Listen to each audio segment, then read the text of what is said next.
আজকে প্রথমে আমার ভাবি হাঁসের মাংস দিয়ে কাঁঠাল রান্না করে আমাদের সবাইকে খাওয়ালো। হ্যালো এভরিওয়ান, আসসালামু আলাইকুম। প্রতিদিন তো আমার মায়ের হাতের রান্নাই তোমাদের মাঝে শেয়ার করি, তাই ভাবলাম আজকে আমার ভাবির হাতের রান্না তোমাদের মাঝে শেয়ার করি। এই প্রথম আজকে আমার ভাবি হাঁসের মাংস দিয়ে কাঁঠাল রান্না করবে। প্রতি বছর কিন্তু আমার মাই কাঁঠাল ভাজি করিয়ে আমাদের সবাইকে খাওয়ায়, বাট আজকে কিন্তু একদমই অন্যরকম। আজকে আমার ভাবি হাঁসের মাংস দিয়ে কাঁঠাল ভাজি করে আমাদের সবাইকে খাওয়াবে। শুনেই কিন্তু আমার জিভে পানি চলে এসেছে। জীবনের প্রথম আজকে আমি কাঁঠাল দিয়ে হাঁসের মাংস খাবো। আমার মা প্রতি বছর শুধু কাঁঠাল ভাজি করে, তাতেই খেতে অনেক মজা হয়। তাহলে তোমরাই বলো হাঁসের মাংস দিয়ে কাঁঠাল ভাজি রান্না করলে খেতে কত মজা হবে। সত্যি কিন্তু অনেক মজা হবে, তাই না? হাঁসের মাংস খেতেই তো অনেক স্বাদ, আর তা যদি হয় কাঁঠাল দিয়ে, তাহলে তোমরাই বলো খেতে আরো কত স্বাদ হবে। আমি কিন্তু এই বছরের আজকে প্রথম কাঁঠাল ভাজি খাবো। তোমরা এই বছরে কে কে কাঁঠাল ভাজি খাচ্ছো অবশ্যই কিন্তু কমেন্টে জানিও। আর হ্যাঁ, তোমরা এখনো এই বছরে যারা কাঁঠাল ভাজি খাওনি তারা আমাদের বাড়িতে এসে খেয়ে যেও। আমার মা আর আমার ভাবি কিন্তু অনেক সুন্দর করে কাঁঠাল ভাজি করে। যাই হোক, এই যে দেখো আমার ভাবি কিন্তু কাঁঠাল ভাজি রান্না করার জন্য প্রথমে আগে হাঁসের মাংস রান্না করে নিচ্ছিল। আর হাঁসের মাংস রান্না করার জন্য কিন্তু আমার ভাবি প্রথমে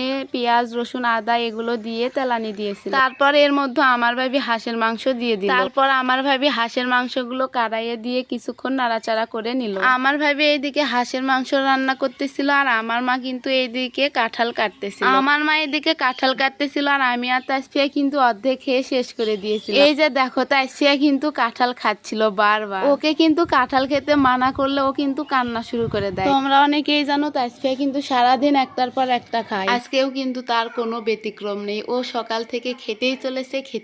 আর এইদিকে দেখো আমার ভাবির হাঁসের মাংস রান্নার ফ্লেভারটাই কত সুন্দর, তাই না? যাই হোক, ফাইনালি কিন্তু আমার ভাবির হাঁসের মাংস রান্না করা প্রায় শেষ। আর হাঁসের মাংস রান্না করা শেষ করে আমার ভাবি হাঁসের মাংসগুলো একটি বাটিতে তুলে নিয়ে তারপর কিন্তু আমার ভাবি কাঁঠাল ভাজি রান্না করার কাজও শুরু করে দিয়েছে। আর আমার ভাবি কিন্তু কাঁঠাল ভাজি করার জন্য কাঁঠালের মধ্যে লবণ মরিচ পেঁয়াজ যা কিছু লাগে সবকিছু দিয়ে দিল। তারপর সবকিছু দিয়ে কাঁঠালগুলো ঝাঁকিয়ে নিল। আর এখন এই পাতিলে করে আমার ভাবি কাঁঠালগুলো আগে সেদ্ধ করে নিল। আর এইদিকে আমি তো হাঁসের মাংস দেখে আর লোভী সামলাতে পারলাম না, তাই আমি কিন্তু হাঁসের মাংস দিয়ে ভাত খাওয়া শুরু করে দিই। হাঁসের মাংস খেতে কিন্তু আমি অনেক পছন্দ করি। আমার মতো কে কে হাঁসের মাংস খেতে অনেক পছন্দ করো তারা কিন্তু অবশ্যই কমেন্টে জানিও। আর এইদিকে দেখো আমার ভাবির হাঁসের মাংস দিয়ে কাঁঠাল রান্নাও অলরেডি শেষ। আর দেখো এই কাঁঠাল ভাজি দেখেই কিন্তু মনে হচ্ছে খেতেও অনেক মজা হবে। হ্যাঁ, সত্যি কিন্তু খেতে অনেক মজা হয়েছে। তোমরাও কিন্তু বাড়িতে বসে আমার ভাবির হাতের এই রেসিপিটি ট্রাই করতে পারো। যাই হোক, আজকের ভিডিওটি ছিল এ পর্যন্তই। ভিডিওটি কেমন লাগলো অবশ্যই কমেন্টে জানিও। আর হ্যাঁ, তোমরা কেমন ভিডিও দেখতে পছন্দ করো অবশ্যই কিন্তু কমেন্টে জানিও। আমি সব সময় চেষ্টা করব তোমাদের পছন্দের ভিডিও তোমাদের মাঝে শেয়ার করতে। আল্লাহ হাফেজ।